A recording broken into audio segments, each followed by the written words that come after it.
pada Tuhan, mereka percaya, tapi mereka tidak punya pedoman, tidak tahu siapa Tuhan yang sebenarnya.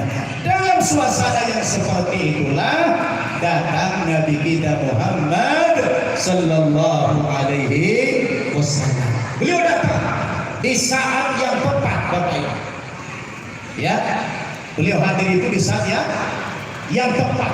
Masyarakat sudah jahiliyah, masyarakat sudah rusak, masyarakat sudah hancur. Disitulah Nabi kita diutus oleh Allah Subhanahu wa Ta'ala, dan di awal-awal Nabi berdakwah merubah masyarakat itu, Pak, Masya Allah, sulitnya tidak mudah orang Arab menerima ajaran Muhammad ini, apalagi ajaran Islam ini, Pak Bu, bertolak belakang dengan situasi dan kondisi masyarakat Arab ketika itu.